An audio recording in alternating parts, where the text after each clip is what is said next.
Change the way you greet each other. Ask them how their heart is. Share 3 things you like or love about your partner every day, and share 3 feelings from the day. These steps are simple. They don't require a lot of real heavy lifting, but also these will have a profound impact not only on your relationship, but if you have kids involved, wait till you see what happens. So let's get right to the 3 simple ways we can show someone that we love them. The first one is this. How do we normally greet people? Hey, how's it going? How you doing? How was your day? And what do we all do? We all just blank out. Oh, fine, good, yeah, right. There's absolutely no connection. It's just perfunctory. There's nothing inviting about that.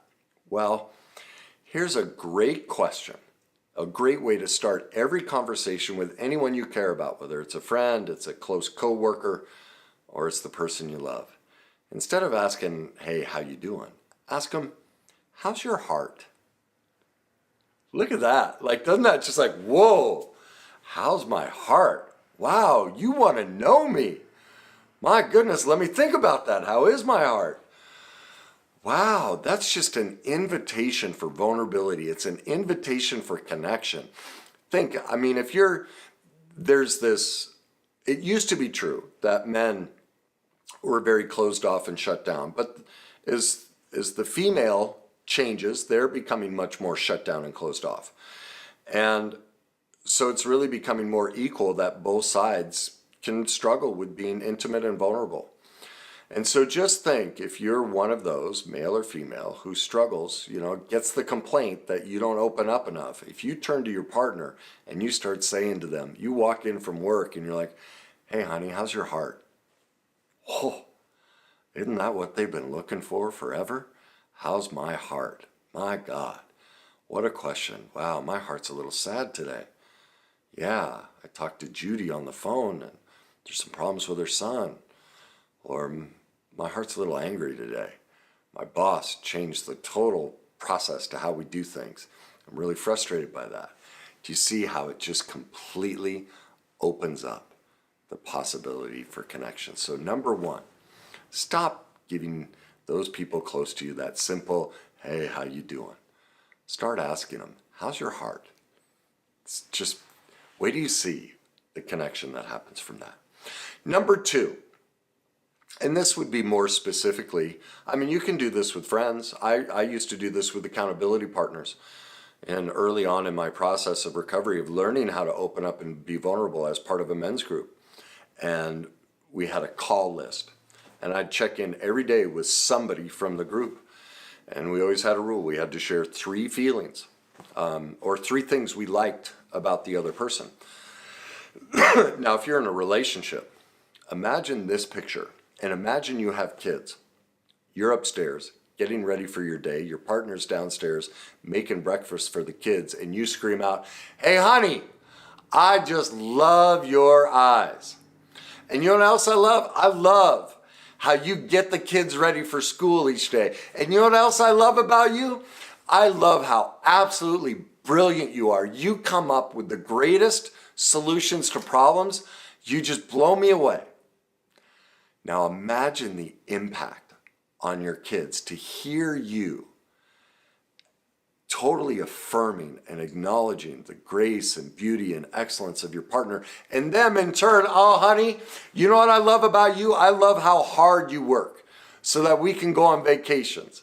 And I love how damn good you look in those jeans you wear out. You know the ones I like, my favorite ones. And I just love your smile. It's so warm and tender.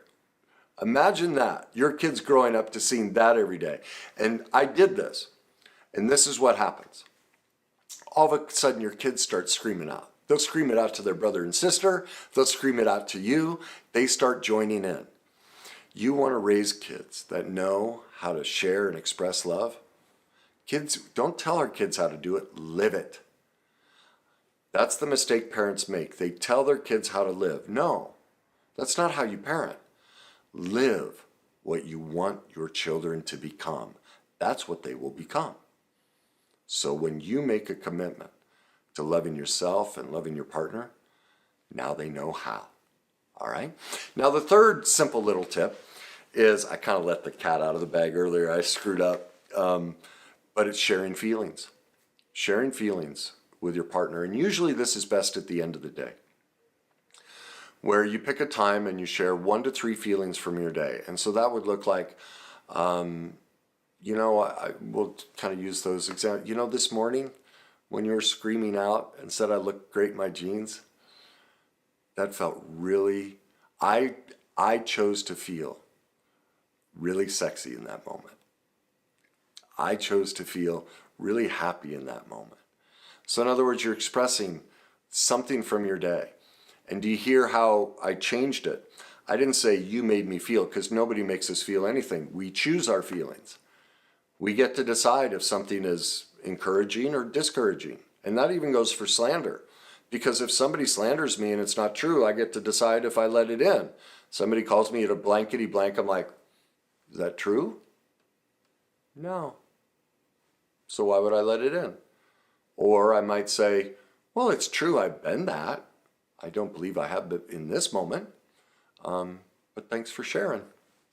Like I get to control my internal boundary and what messaging comes in. I don't have to control you and tell you to speak to me a certain way, because I'm responsible for how I feel about what you say. You don't control that. I do. And so that's why when we share our feelings, we don't say you made me feel, we say I chose to make myself feel. Because we could also say, well, the way you brought up about my jeans, you used this word instead of that word, so I wasn't sure you were telling the truth. Completely same statement, but because of how we choose to interpret it, we'll flip it. Well, yeah, it was okay, but I really, I've told you I like this word better. There's the proof. We choose our feelings. Okay? Now, here's one thing that can happen is maybe you've had a tough day, or maybe you and your partner are fighting. And I recommend, even when you're fighting, you share feelings. But in those moments when it's raw, it would be a bit different. And say, look, I'm going to share my feelings tonight, but I'd like to ask that there be no feedback. So in other words, you're still investing in the relationship, but you're also honoring that right now you're going through a tough time and connection isn't possible because you're both still blaming the other person for the problem. You haven't quite figured out inside yourself how you need to let that go and deal with yourself. So this is the best you can do right now. There's distance, both of you recognize it, and you're perfectly imperfect, and it's okay. It takes time to collect ourselves and recognize, oh yeah, I'm the one who allowed that to freak me out. I'm responsible. That can be a process. And so that's why you set the boundary. And so when your partner shares their feeling from the day, I'm really sad that we're so disconnected. Your response is, thank you for sharing. That's it. No feedback, nothing. It's on both sides. It's what's called a wall of pleasantness. But see, even in the midst of the deepest, darkest, most difficult times, we can make the choice to build connection and intimacy and keep the relationship alive and nurture it. It is a choice. If we get headstrong, they're a blankety blank, I'm not doing none of that. Well, that's your choice. And you're going to reap the consequences of that. If you can live with the consequences of a disconnected relationship, then okay. But if you don't want a disconnected relationship, these are my suggestions. Now, there's another thing I want to add to this. Most relationships are codependent, and in most relationships, one is either the love addict or love avoidant. So the love addict, this is a piece of cake. They can spew 20 feelings. They can have 700 compliments, but the love avoidance, blank, numb, because they're avoidant. They're out of touch with reality. They're not present in their body. And they're not present emotionally. They were suffocated as a child, stripped of emotion, and so it's very difficult for them. And so what can happen is the addict it's easy for them to do this. The avoidant, it's not. And so if you're the avoidant who has a difficult time expressing your emotions, then my encouragement to you is 7 days out of the 7 days, 4 to 5 times you're the initiator. That teaches you to find comfort and safety that it is now, you're no longer a child, that your partner has your best interests in mind, They do want to support you. And all of that discomfort of feeling weak and whiny and spineless and mushy, you can work towards recognizing that view is immoderate, it's dysfunctional, it's immature, and you can move towards moderation and heal safely.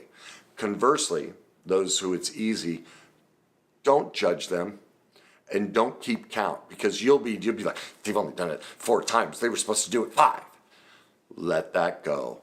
Work on backing off, not paying so much attention to them, not being aware of how you're doing it better than they are. Like, that's your recovery, because when you're the love addict, your primary focus is them, not yourself.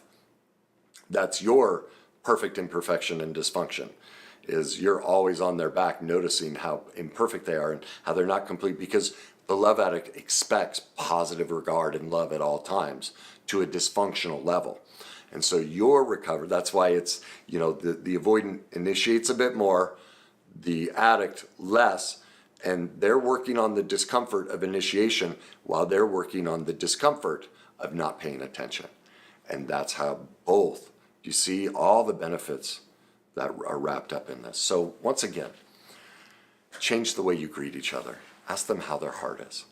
Share 3 things you like or love about your partner every day, and share 3 feelings from the day.